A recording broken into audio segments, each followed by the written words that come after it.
All right. Thank you for your patience. I think it did take probably right at 5 minutes to make that work.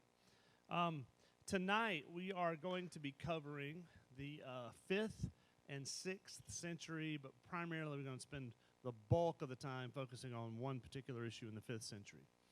I know we've been moving fast. I mean, just 2 weeks ago, we were in the New Testament, and now we're, 5, 6 centuries later. We are skipping a ton of stuff. I'm well aware of that. We also, Brent brought up, we've been kind of using as a template to help us stay on the same page a book called Heroes and Heretics. We did not invent that name. Ian Campbell did. It is out of print. It looks like that. It is it's a really good basic. You're getting like a paragraph or two of here's something that happened, here's a couple things about it, here's something happened, here's a couple things about it. So it's not an in-depth history at all. We're using it as a template because it gives us so much as a concise thing, help us stay on the same page. But if you want, if you're interested in church history and you're a reader, remind me after the service, and I'll show you 2 books I've got in my office in here that I think of all the church history books I've been through in the last who knows how long, 50 years, 49 years. 2 of the best ones. I just like the format of them. So if you're interested, just remind me after the service. I'll show you those books, and you can get them. They're not cheap, but they're very, very good.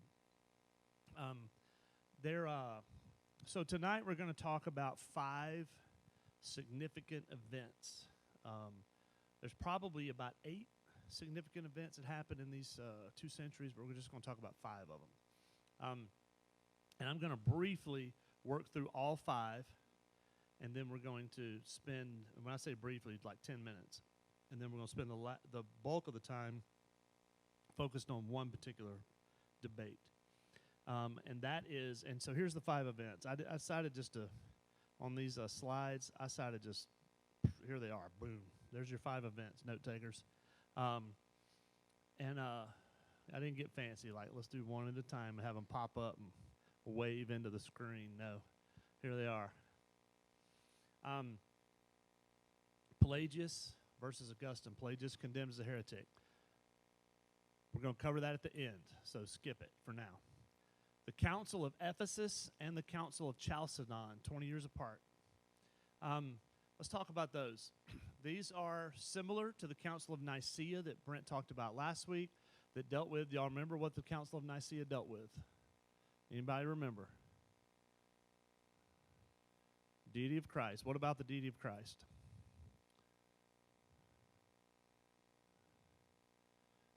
Not fully God, fully man. That's tonight. Nope, that's next century. Nope. Was he God? Was he God? That's what Nicaea was about. Was he God at all?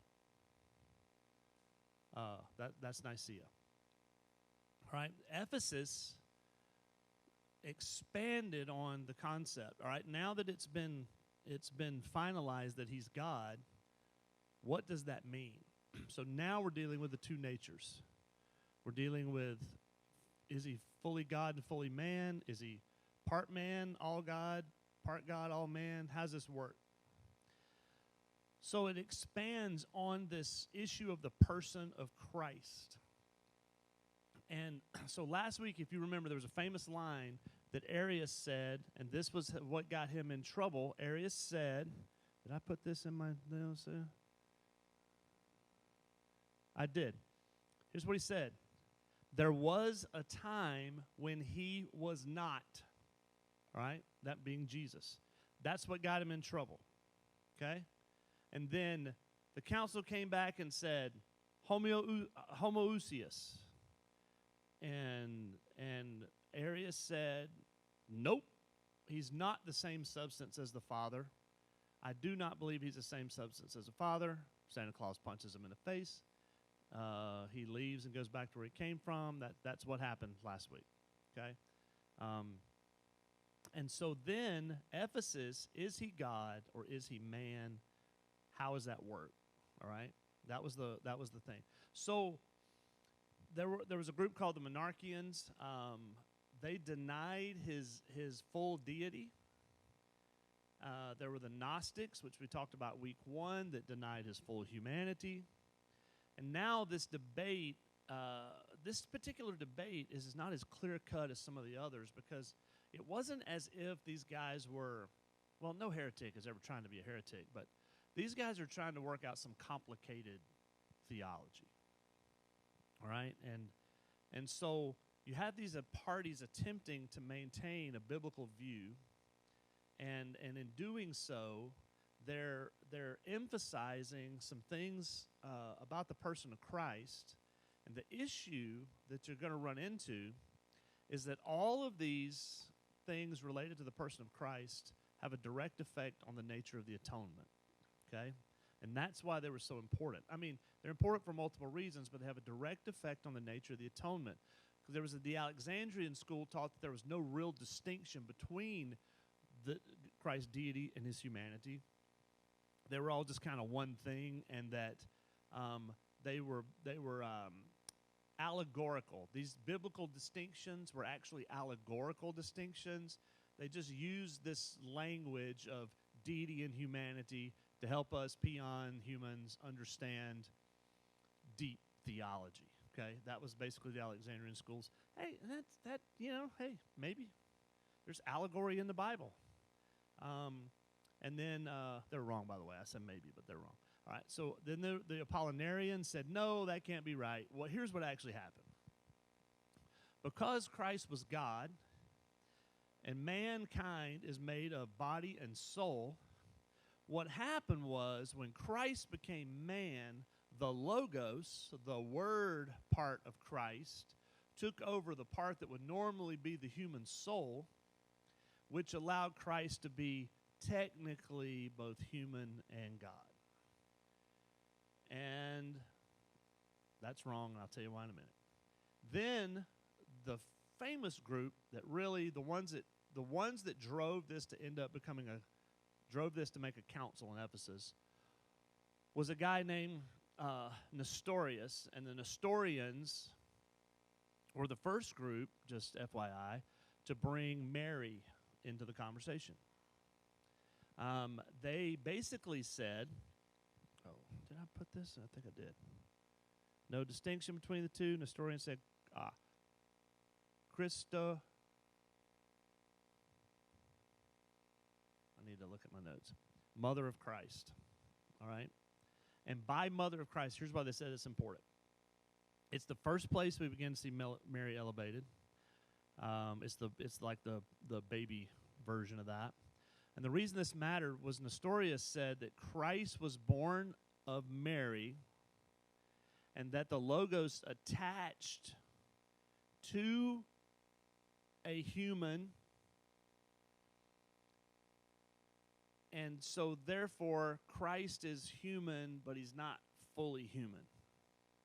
And they had this whole association with Mary and the fact that Mary was a human, and it gets kind of wonky, and it's none of their writings even exist anymore, so I'm not going to jump into the whole weeds of that. The reason this is all a problem is because none of them were promoting that God was both fully human and fully God. And if he's not fully human, then the atonement, he could not be a complete lamb, a complete atoning sacrifice, if he's not fully human. And so the atonement wouldn't even be valid. That's why these mattered. That's why this matters as far as practical implications of it. Just a little interesting piece of trivia. There's about 400,000 Nestorians in modern-day Iran right now. Did not know that till this week. About 400,000. That's a lot, right? Yeah. So, jump forward 20 years later. Even though there's some significant things happen in Ephesus, here's one of the things. One of the things that happened in Ephesus is going to be related to later. They condemned Pelagius as a heretic at the council in Ephesus. The other thing they did was they clarified that Christ is both fully God and fully man, even though they did not fully expand on that as a completed theology as far as a theological thought until 20 years later at the Council of Chalcedon. And I'm going to read and I've got it up here. I'm going to read the longest sentence that you've ever seen. This is one single sentence. And this was what was finalized at Chalcedon 20 years later, 20 years after Ephesus. We then, following the Holy Fathers, all with one consent, teach men to confess one and the same Son, our Lord Jesus Christ, the same perfect in Godhead, and also perfect in manhood, truly God and truly man, of a reasonable soul and body, consubstantial, homoousian, which means same substance as the Father, with the Father according to the Godhead, and consubstantial with us, according to manhood, same substance as man, in all things like unto us without sin, all things like unto us without sin, begotten before the ages, of the Father according to the Godhead, in these latter days for us, and for our salvation, born of the Virgin Mary, the Mother of God according to the manhood, one and the same Christ, Son, Lord, only begotten in two natures, inconfusedly, unchangeable. I like inconfusedly. I've never seen that word, and I read a lot, all right? Unchangeable, indivisibly, inseparably, the distinction of natures being by no means taken away by the union.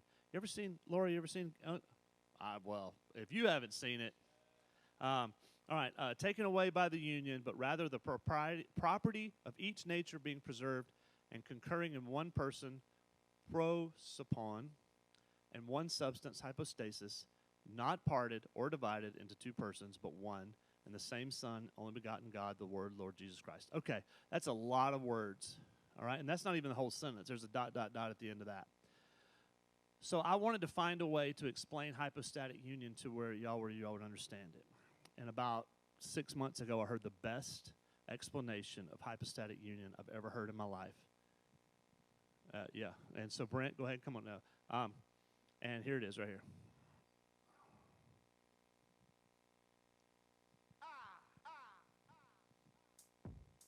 Yeah.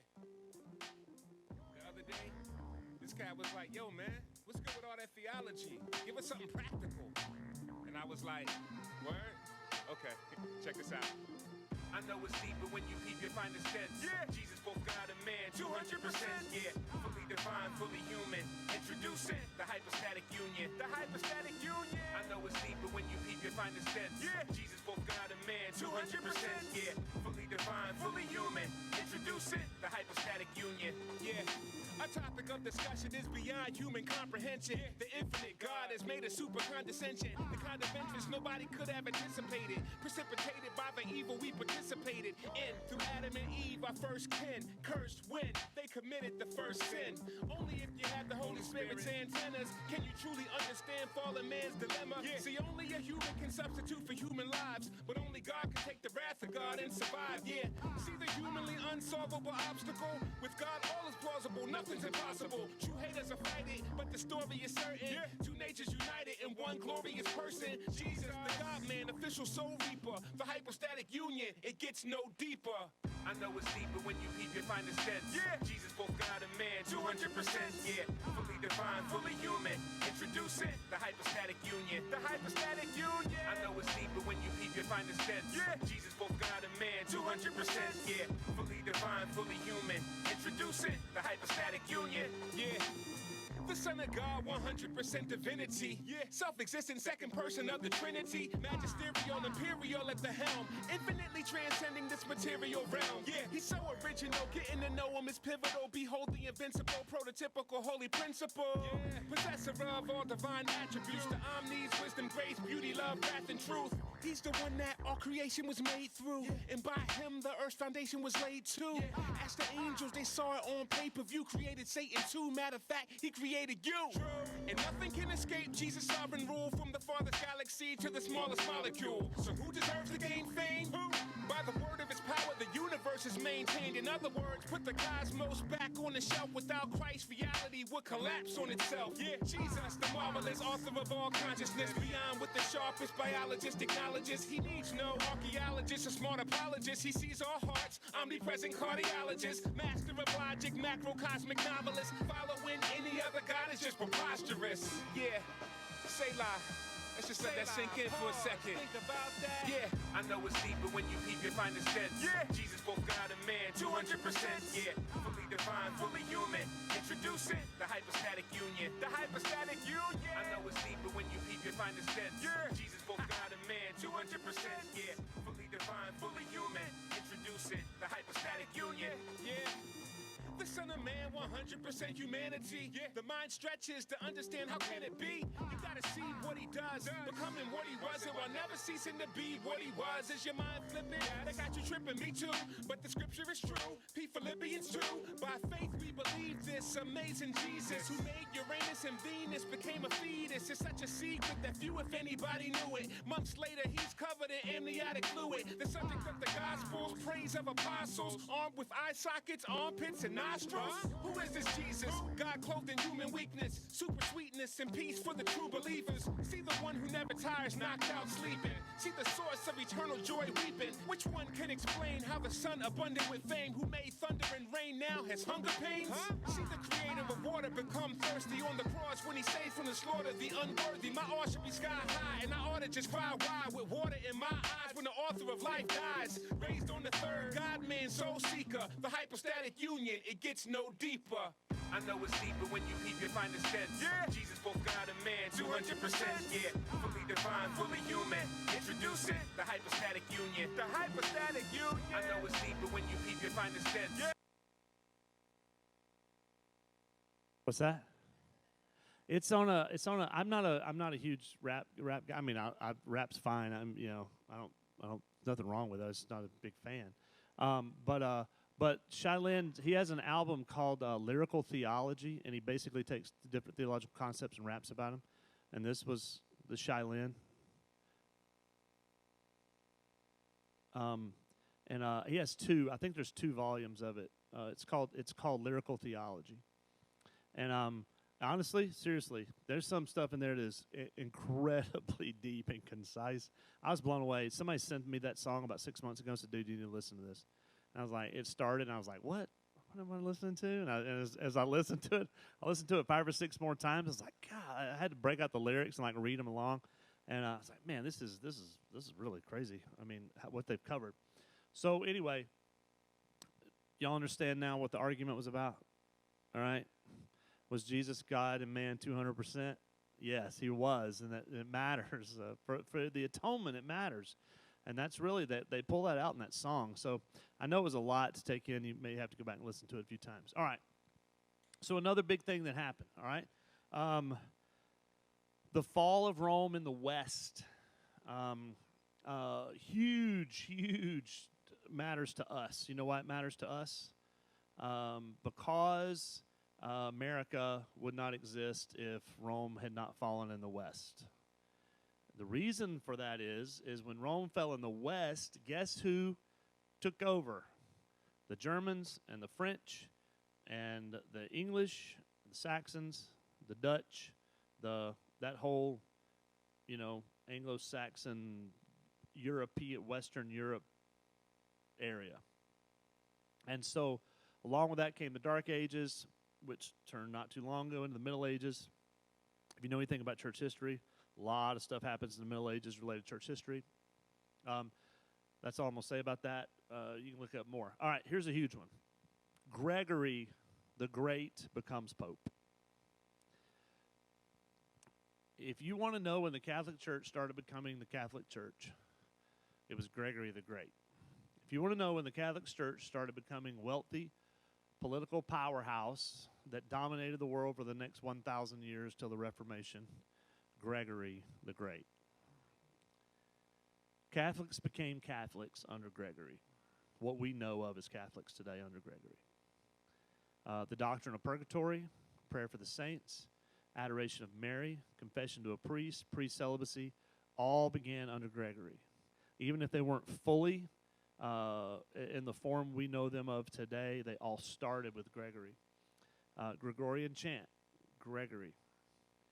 The sovereignty and dominion of the Roman Catholic See, which, if you know anything about Catholicism, the Catholic See is the governing body of the Catholics, what we know of today as the Vatican, which includes the popes and those high-ranking bishops. That central governing body, the sovereignty and dominion of that group, Gregory. So you can see why Gregory is significant. So any questions up to this point?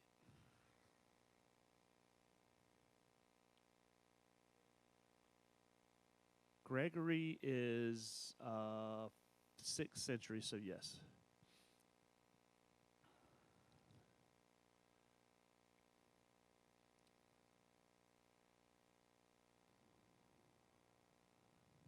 What do I have next?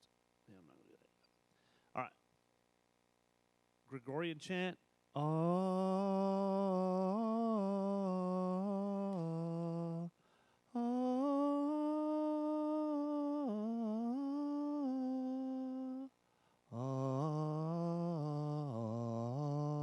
Actually, they chanted like psalms and stuff in Latin. So I don't know any Latin. That was the Halo theme. Right?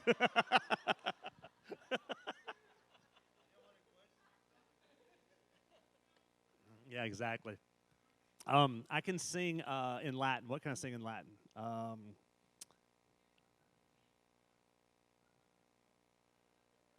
I can sing "O Come All You Faithful" in Latin.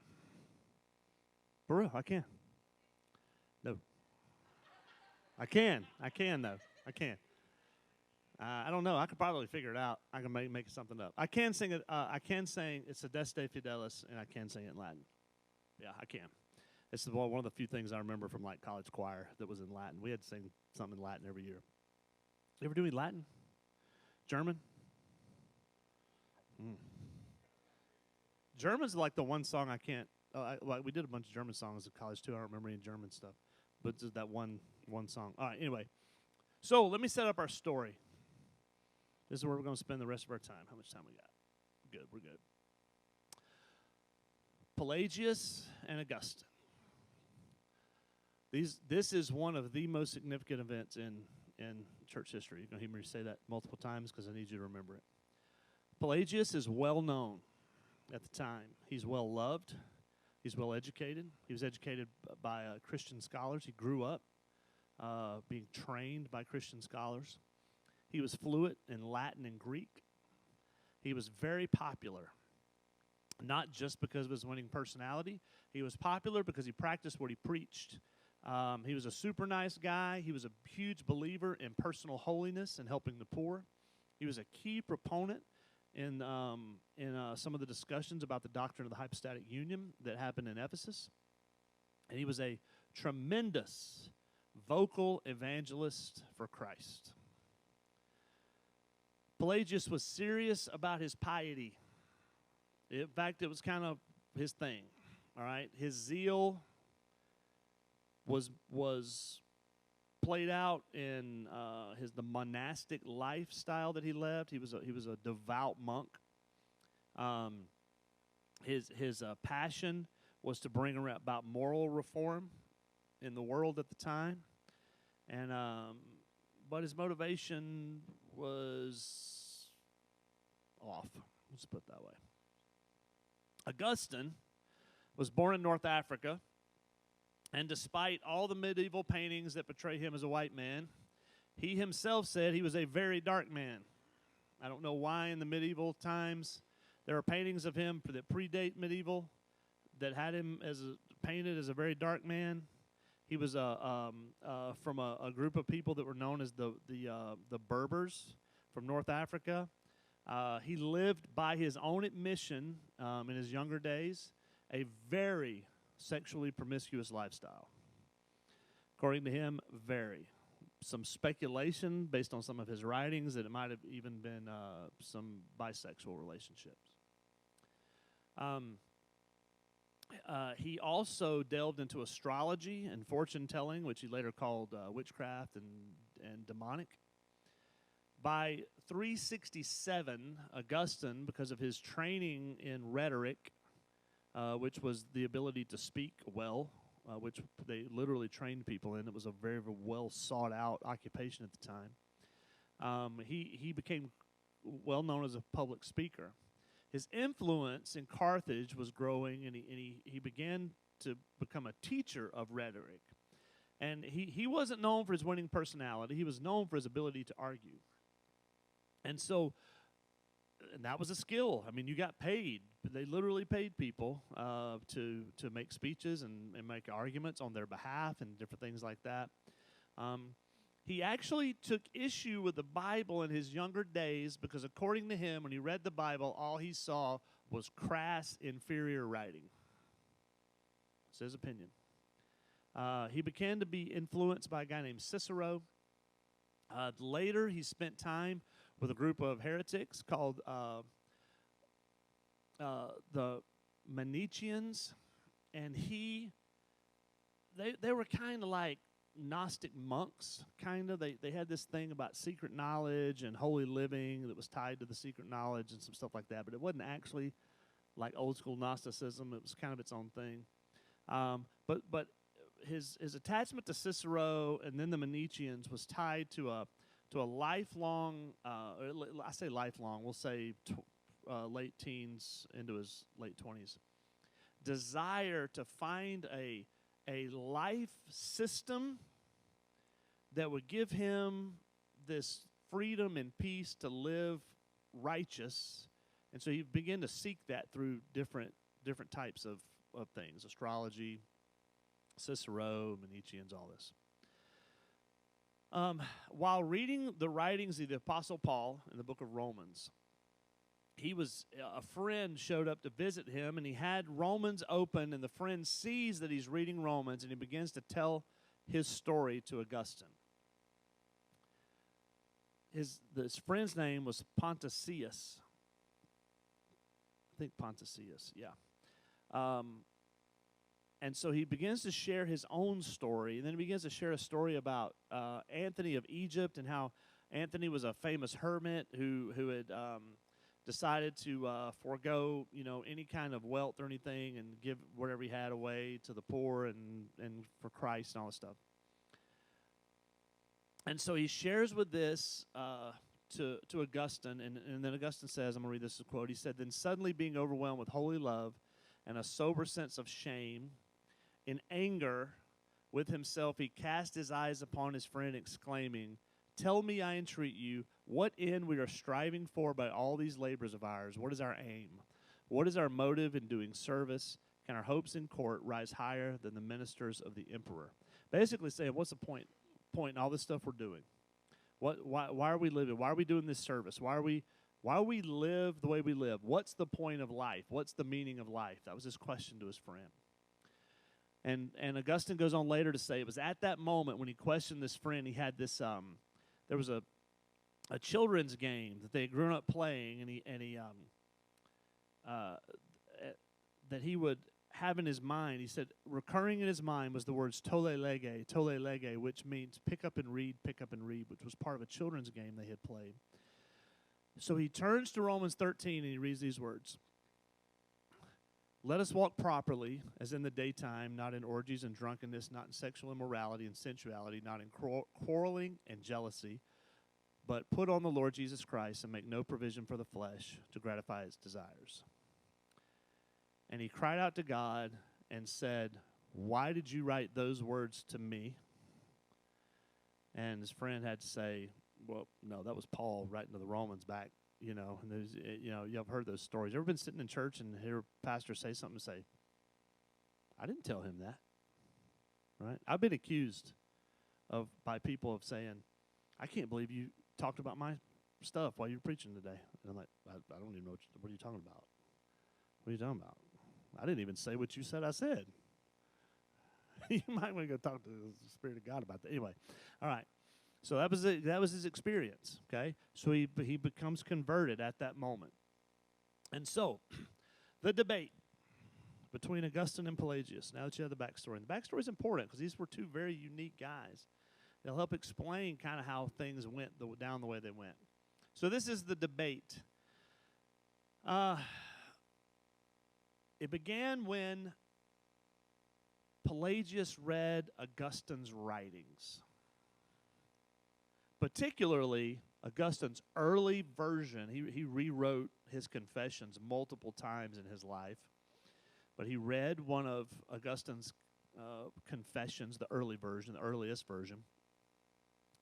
And Pelagius called out Augustine and accused him of being a heretic.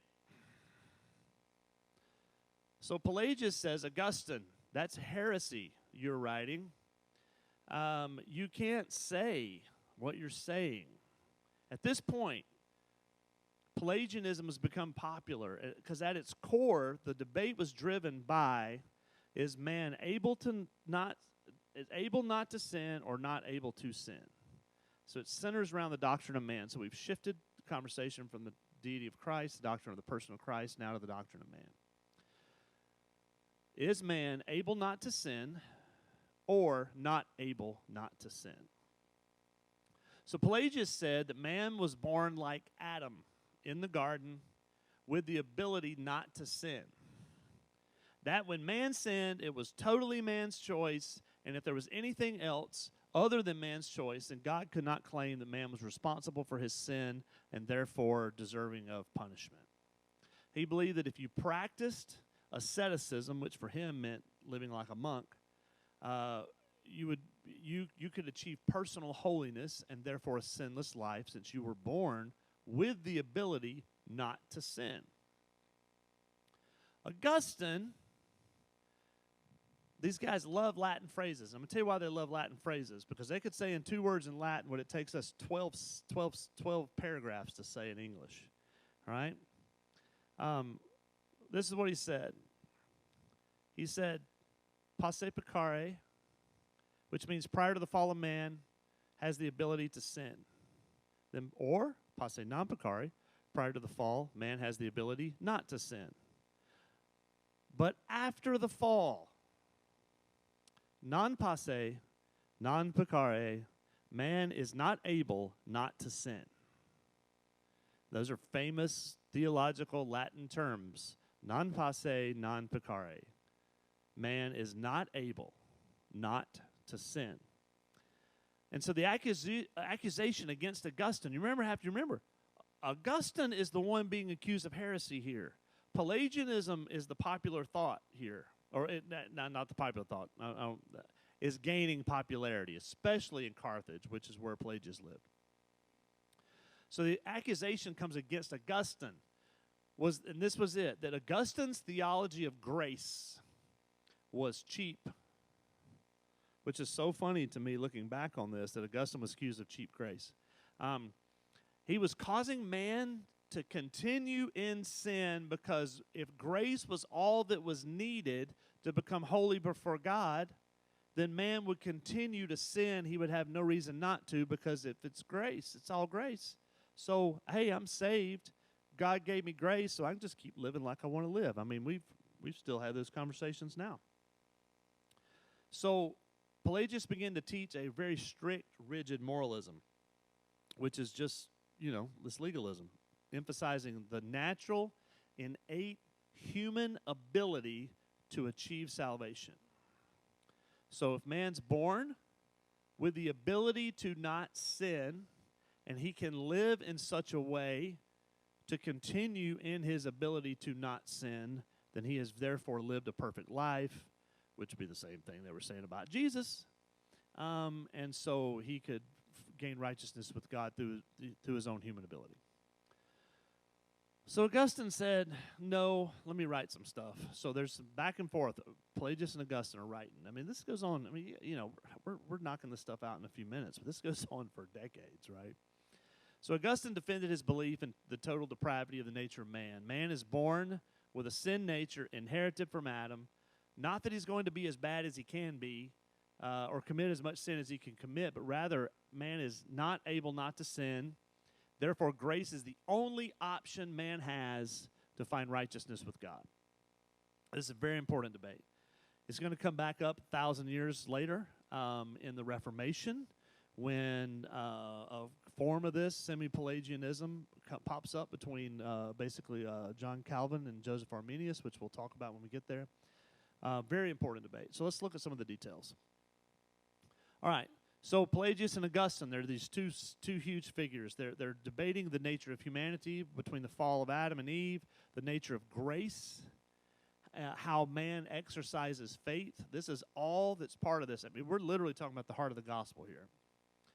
So Pelagius argues that original sin was not passed down, or imputed would be the theological term for that. Imputed to the rest of the human race.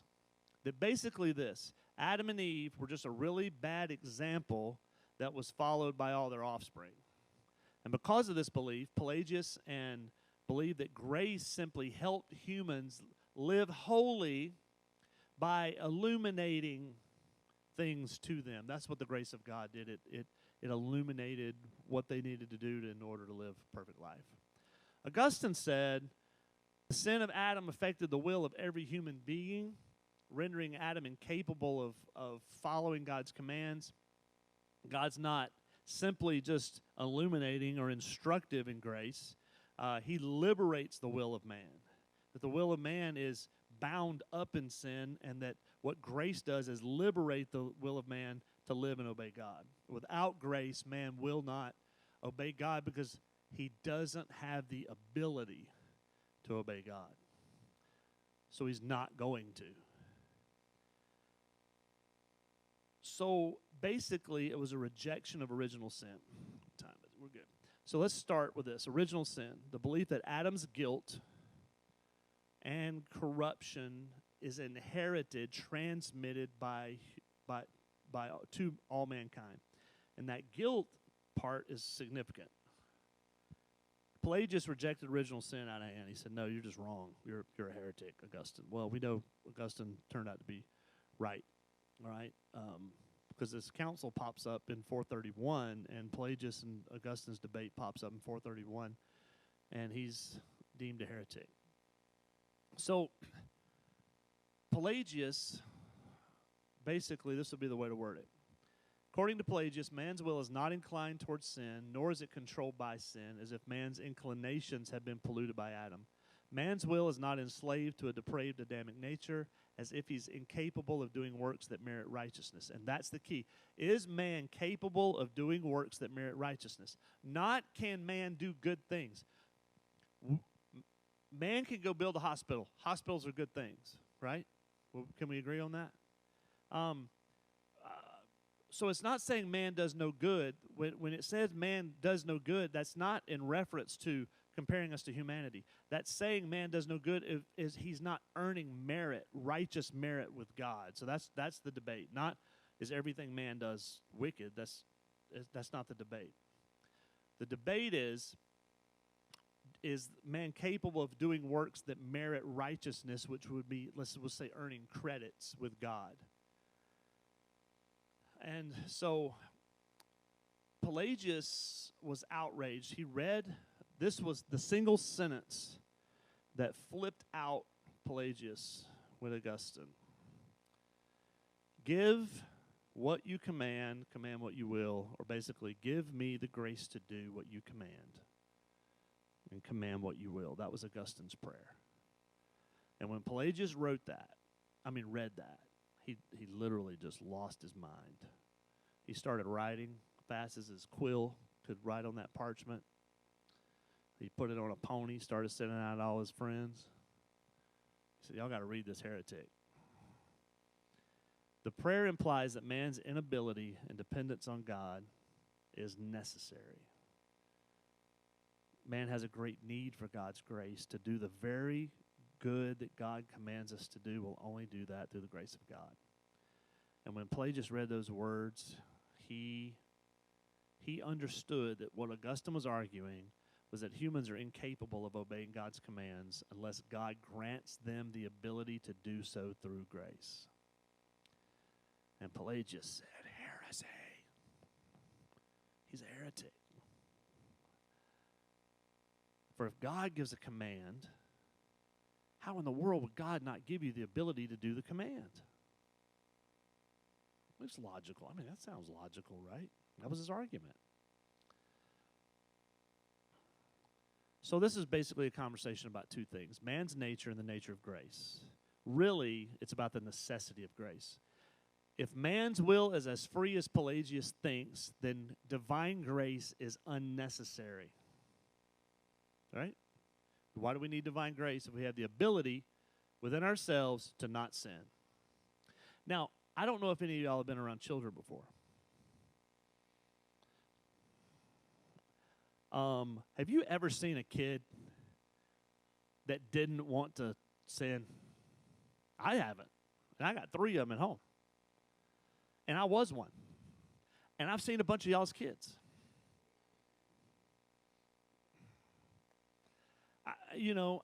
At some point you're like, okay, you need to explain some things, Pelagius. But according to Pelagius, is God's grace assists the sinner, but it's not actually necessary. If it were, then man's freedom, this is what it comes down to, man, keeps coming down. You're going to see this over and over again. This is about man's freedom. Don't take away my freedom. And that's what Pelagius was arguing. You can't take away man's freedom. Man must be able to choose good or choose bad, because if he doesn't have that ability, then he's not free. But we all know that's not true. I'm not gonna get into free will tonight. We'll get into that later. That'll be a long night, I can already tell you. So he denied the necessity of grace. Grace wasn't supernatural. It was ineffectual. It was not efficacious, and so it really had no real value. The interesting thing is, though, people that understand Reformed theology believe in the concept of monergism, which is that we are saved by the work of one party, not synergism, not us and God working together, but God working in us. Pelagius believed in monergism. He just believed in human monergism, that man could become righteous on his own. He did not need God. And so Pelagius had a bunch of followers, and they messed up a whole bunch of stuff, and then they got kicked out of the church in 431. And the interesting thing about Pelagius, unlike Arius, who kind of hung around and caused problems of the Council of Nicaea, man, when they shut down Pelagius, it just disappeared. They got rid of all his books. They sent him off to, exiled him to Carthage, and he just kind of, you don't really hear much from him in history at that point. So Pelagius despised Augustine's prayer. Augustine's writings revealed the whole debate hinged on this rejection of original sin. So I was thinking about modern day Pelagianism, and how it may come out. Because remember, we're talking about human freedom, grace, man's ability to be able to choose to sin or not sin, these kinds of things. So I thought about it in 2 angles, and let's talk about both of them. Let's talk about it in culture, and let's talk about it in the church. Real quick, I'm at 10 more minutes, and I promise I'll be done. So in 1992, Anthony Kennedy writes this. This is in the case for Casey versus Planned Parenthood of Southeastern Pennsylvania. Anthony Kennedy, who's still on the bench, by the way. At the heart of liberty is the right to define one's own concept of existence, of meaning, of the universe, and of the mystery of human life. I'm reading it again. At the heart of liberty is the right to define one's own concept of existence, of meaning, of the universe, and of the mystery of human life. That's 92. Can we see now, all these years later, where we are with that thinking? It's Pelagian's vision.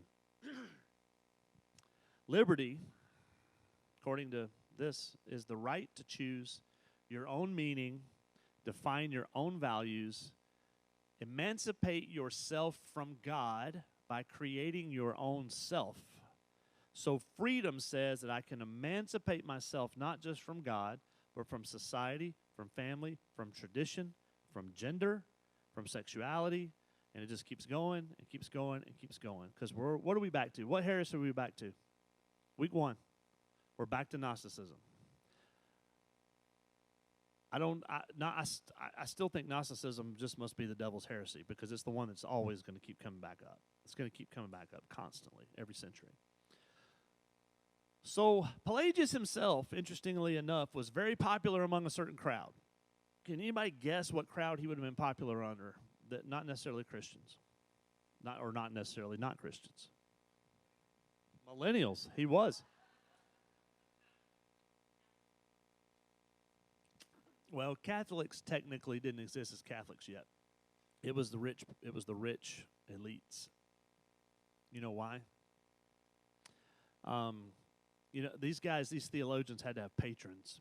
The concept of a patron. I'm a musician, so I have all these rich people just give me money every year, and then I'll show up to their parties if I need to show up. Theologians did the same thing. Freedom, according to Pelagius, was tied to choice. And nobody has more choice and more freedom, especially in this day and age, not our day, this day, 6th, 5th century, than the rich. And if salvation's about achievement, then those with the most are the most righteous. Logically makes sense, right? So Pelagius was loved by the celebrities and the wealthy and the powerful and those rewards for privilege. So what Pelagius fundamentally misunderstood was the cross. I don't think he understood Paul's words in Corinthians, and when Paul wrote, "Not many of you were wise by human standards, not many of you were influential, not many were of noble birth, but God chose the foolish things of the world to shame the wise. God chose the weak things of the world to shame the strong. God chose the lowly of this world and the despised things so that no man may boast before him." I didn't bring this up at the beginning. This is kind of a Paul Harvey moment. One of the reasons Pelagius was so popular among the people was because he was so much popular among the powerful. And the powerful loved Pelagius' theology because it promoted them. It helped them, in their mind, get to heaven. So, that's a little side note. But what about in the church? Is Pelagianism still around in the church? Well, yes and no. That's a yes and no answer. There's a couple of groups that deny original sin. Does anybody know what groups that... There's two particular really popular cults that deny original sin, the Mormons and the Jehovah's Witnesses. But I'm talking about groups that technically fall under Christianity. Does anybody know? Eastern Orthodox is one of those groups. And so they promote, Eastern Orthodox promotes the version of universalism that denies original sin. They basically promote something called ancestral sin, which proposes that we inherit the desire to sin from our ancestors, but not the guilt of sin, and we can overcome that desire.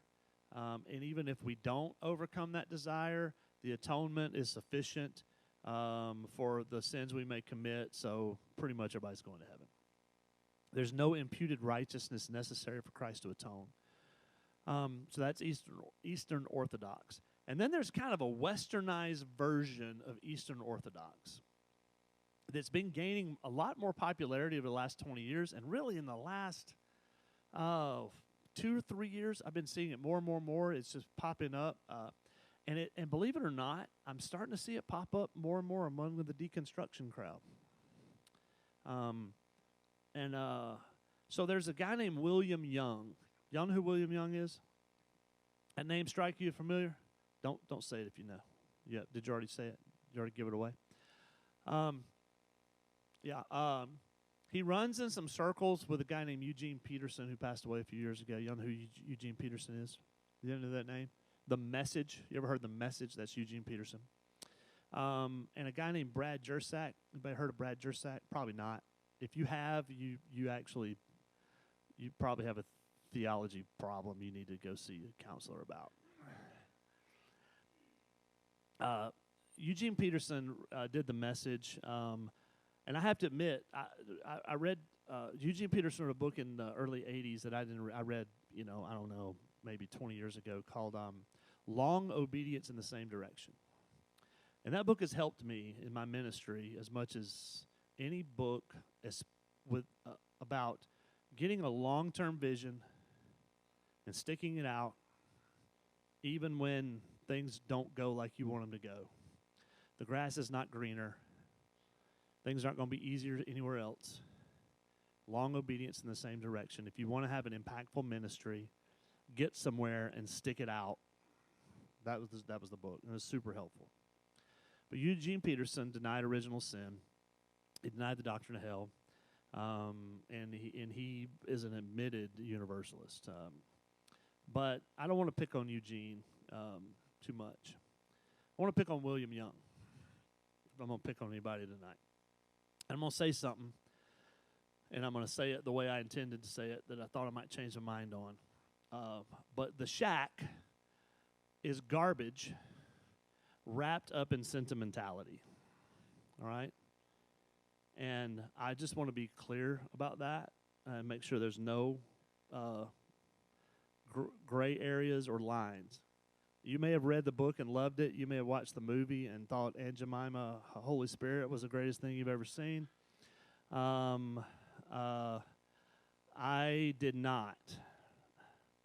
I have been shocked at how many Christians read The Shack or watched that movie and did not have the biblical discipleship. I'm talking about people who've been in church a long time. And I'm talking about people who have sat here for like 15, 16 years, and I'm like, have we not done a better job that you couldn't watch The Shack and go, this is really probably not that great? But anyway, those people are gone. They left us. Yeah. No, I'm just kidding. Look, no, I had this conversation with them. I've had this conversation with them multiple times. Honestly, here's what happened. Here's what happened to them and a lot of other people. It's fiction. And unless you go into it, like me, I can't watch anything without ruining it to myself and my family. I pick it apart and like, oh, what's wrong with it? I just anything. And not just theologically, just anything. Like one little mess up in the narrative, and I'm like, I'll not see that. So I don't watch shows with me, all right? Do not. Unless it's Alicia's deal where she wins the greatest cooking show ever. All right, so it was fiction, so I cut them some slack because they probably just weren't watching or reading it along those lines. And years ago, somebody gave me, when The Shack first came out, a long time ago, somebody gave me a copy and said, read this, tell me what you think. All my friends are reading it, and I read it, and I was like, don't read it. I mean, or read it and throw it in the trash. But I have a copy in there on the bottom shelf. I have a bottom shelf in there that I call terrible theology books, and you go in there and look and see what I've got down there. Some of it, though, I ran out of room, so I put some good stuff down there, so it doesn't really work anymore.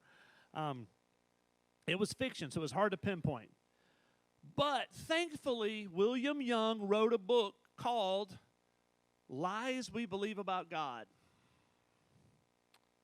And we were like, thank you, William, for validating all of us who said The Shack was terrible. Because he just came out and wrote a theology book called Lies People Believe About God, and everything that was in The Shack subtly was on paper clearly. And so he promotes a universalism. There's no need for repentance. He does not believe in original sin. He promotes a funner, freer, better, nicer gospel with no wrath, no sin, any of that. Hey, that would be awesome. Sounds great. Let's just Rodney King theology. I know that is a dated reference. Only about half of y'all get it. Let's just all get along. Who knows who Rodney King is in this room? Yeah, figures. All right. Go Google Rodney King. It was the start of a whole thing. Just don't watch the video. It's kind of brutal. Yeah, Rodney King. Why can't we just all get along? Let's just all get along. Look, we're all going to heaven. Let's stop arguing about this thing. Jesus is going to work it out. He already did. He worked out the cross. It's all good. That's his version. The only problem is the Bible is very, very clear about this. So in this Lies People Believe, he's asked the question in an interview about it. Let me find it because I'm skipping around here. My notes. Do we have to repent of sin? No. We have crippled eyes. This is his view of original sin. We have crippled eyes, but not the core of ungoodness. We are true and right, but we're often ignorant and stupid. Blind, but not depraved. That's the condition of man. So when Young speaks of missing the mark, he says that the mark isn't God's moral perfection. When it says all have sinned and fallen short of the glory of God in Romans, he's saying that's Romans. Paul's not talking about moral perfection there. He's talking about the truth of your being, who you are at your core. So you need to get in touch with who you are. Now, does this sound familiar? All right? I feel like I'm repeating myself from week 1. All right? You need to get in touch with who you are, the core of who you are. So what does the truth of your being look like? Well, you're an image bearer. He admits that. We're created in the image of God. And I'm quoting him here. You are made in the image of God, and the truth of your being looks like God. So for Young, sin doesn't separate us from God. This is what he says. No one has ever separated us from God. This is in his book. And so, now I am sure that would be great if the Bible didn't say the literal opposite. Isaiah 59 says, your iniquities have made a separation between you and your God, and your sins have hidden his face from you. Now, that's one verse, but I could read about 50 more that pretty much say the same thing. So our status as image bearer is not at odds with our status as sinful and those in need of salvation. Our sin does separate us from God. And so that when you talk about modern day Pelagianism, it comes out in writings like this. They're not calling themselves Pelagians. They don't have to. They just promote the same doctrines. So anyway, all right. That's what I got. All right, so here's the deal. I didn't do this week 1. I'm going to do it this week. I'm done. But I will stay here until y'all get tired and answer questions. So if you need to go, go. All right? But if you have questions, I'll answer questions right now. So any questions? Yes, ma'am.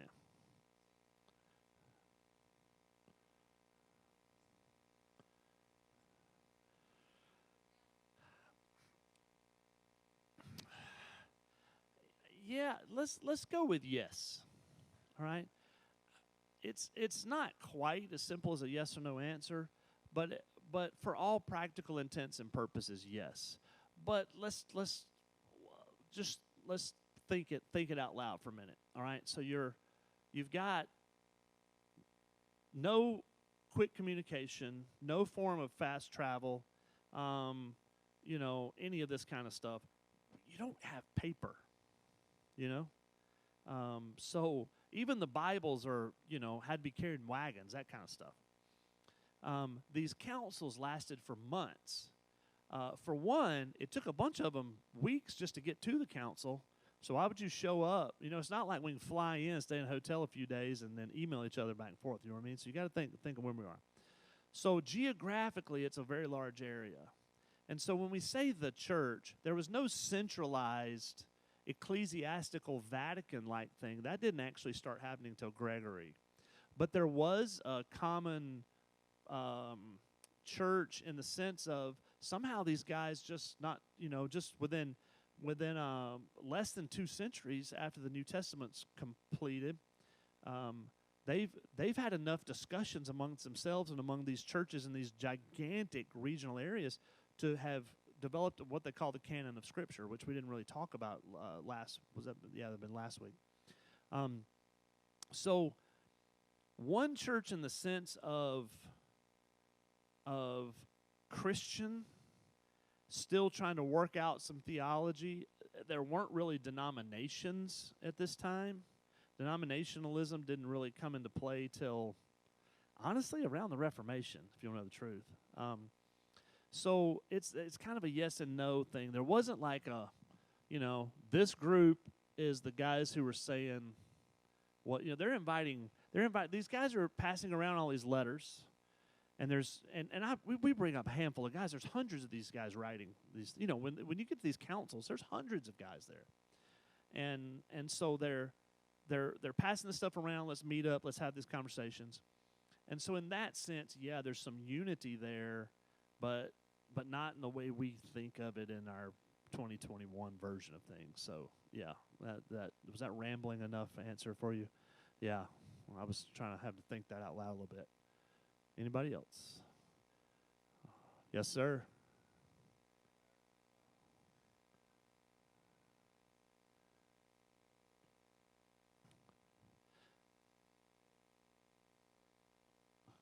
Oh, the ark.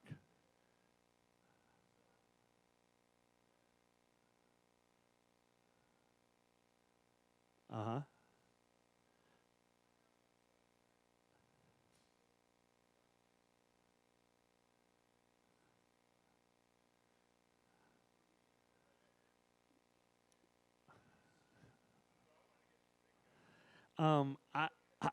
I am not going to answer that question. I'm going to let you and Brent just keep debating that. I am. I am. I mean, I have an opinion, but it's, it is what it is. Obviously I mean, lizards, alligators, a dinosaur, crocodile's a dinosaur. You know what I mean? Was there a Tyrannosaurus Rex on the ark? You think so?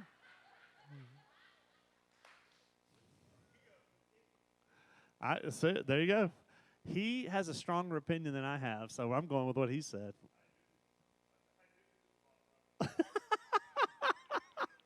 Anyway, okay. So does anybody have a question about the 5th or 6th century?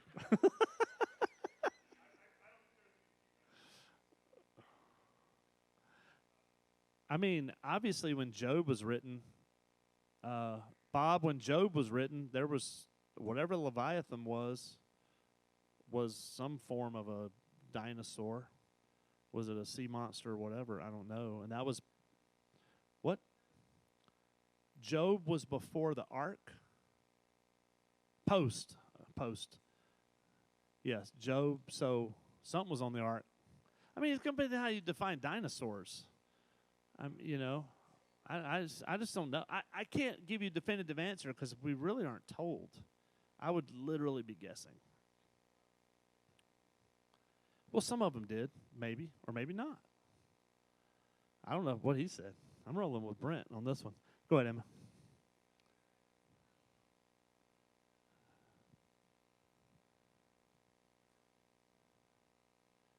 Yeah, I'm only basic. Yeah, I haven't read it. Yeah.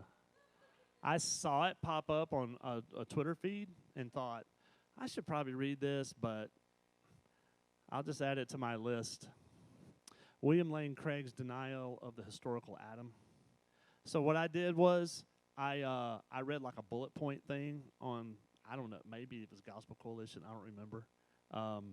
They did like a bullet point thing, was like, here's why this guy's an idiot.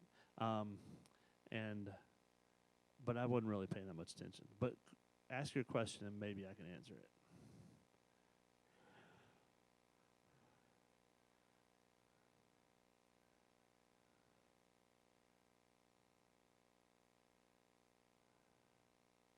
Oh, good question. Pelagius didn't deny historical Adam. But that doesn't mean that this couldn't be a modern day version of that. Because if you don't have original sin, you don't need a historical Adam. You just need the example Adam and Eve, which is, around. I mean, that's not a new debate. So in that sense, tied to original sin, I go yes. But not pure Pelagianism, no. Yeah. But that's a good connection. All right, anybody else? Any more questions? Oh, go ahead, Scott.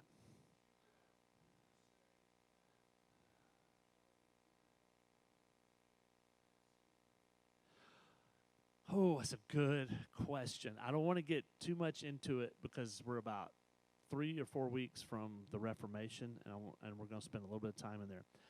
I would say yes. Here's what I would actually say. I would say the majority of I'm not going to say yes. I want to retract my yes. I want to I want to retract my yes. This is what I want to say. I would say now what I'm about to say is worse than me saying they're semi-Pelagian. It's what I'm about to say is going to sound arrogant and super arrogant. I would say the majority of evangelicals are inconsistent. Inconsistent. I'm not going to say they're necessarily confused. I'm going to say they're theologically inconsistent. Because on one hand, they'll say they believe in total depravity, right? And then on the other hand, turn around and deny all of the logical implications of what it means to believe in total depravity. And that's what I mean by inconsistent. And the reason I say that's arrogant is because that basically says that me and my small minority are right and the vast majority are wrong. And that's a pretty arrogant thing to say. But I still believe it. So, anyway. Yes, Bethany.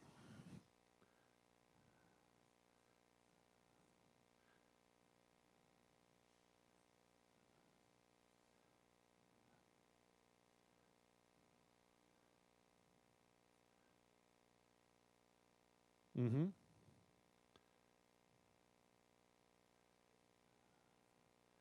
Yeah. So that debate is going to come back up during the Reformation, and it's going to be framed in a different way. It's going to be framed in which comes first, regeneration or repentance. Does regeneration precede faith, or does faith precede regeneration? All right, it's the same argument. In fact, a bunch of these Augustinian arguments are going to come back up during the Reformation. And so I know what I believe about that. I believe that regeneration precedes faith. But that's a very simple answer to a very, very broader and longer discussion. So do you remember in the Confessions what his eventual answer to that question was between call or praise? You don't read that? What? Man, they didn't let you get to the good part. Let's raise a question and then not answer it. Man first call on God, or does man first praise God? And it's the same exact faith and regeneration deal. So I would say this: without regeneration, that's a different debate. That's like 3 weeks from now. We're gonna get it. I don't want to jump ahead. Yes. Yes. Yeah, saved by grace alone, but yeah. I call it that I grew up in a saved by grace, kept by works kind of culture, you know. Oh, you're saved by grace, but you did this and this and this. So either you didn't really get it the first time, you need to get it again, or you lost it, or whatever. I mean, you couldn't lose your salvation because the Southern Baptists weren't saved, always saved, right? So anyway. All right, any more questions? All righty. Thanks for coming. We'll see y'all next week. If anybody that can help us stick around and kind of put tables and chairs up, that would be